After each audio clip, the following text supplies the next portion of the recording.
kudhawaad 20 daqiiqo oo holcay gaariga qaraxa lagu xiray iyo kuwa kale oo uu saameeyay ay gawaarida dabdamiska soo gaareen isgoyska Taleex oo halka uu qaraxu ka dhacay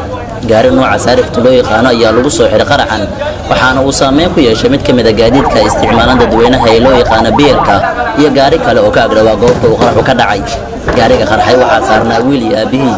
iyadoo wiilka gaariga saarnaana uu ku jiirooday qaraxa halka aabihiina uu dhaawac ka soo gaaray saddex qofood oo kale ayaa ku dhaawacmay qaraxan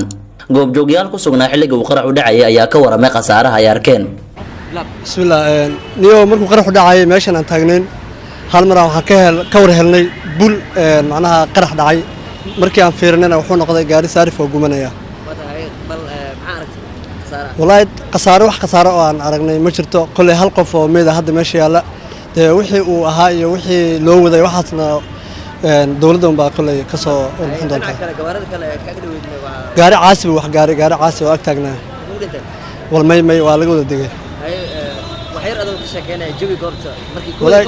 والله ماشي واسكت شام بهيد كل قرح مركو دعي قارجة عاسي وأم بوهلالي دتكنا كوا داتين دتك ماشي على الوضع يا عي قارياشي دتك دن ماشي كوا تجان قارجة قبتي برادو واي مركا عدا قفك وحكو قاري ماشي كرامج عيسى يا قفك أو هاي لكن قارجة أو قرحي صدول استوى جبنايو حالك أو قرح وكذا عنه ولمبر أفر قصارة نفيد وهذا ماشي وحكوسو قاري دتك لو قفود واي أي ليهين قف واد انتي قفنا واد عم أي لين لكن أنا قاري مسودول استاجين قاري أو جبنا أيان إمادي كبعدنا ويسور رجلي ويسئنا قاري دتك كل حجر عن عركو لكن واحد هو إنه قاري ماشي أو كوكر حي ماشينا دتك أي وحكو قارين ilaa iyo hadda lama oga qaraxan cid la bartilmaameed sida mana jirto cid sheegatay mas'uuliyadda qaraxan bishan gudaheed ku dhawaad 10 qarax oo lagu xiray gawaarida ayaa ka dhacay magaalada Muqdisho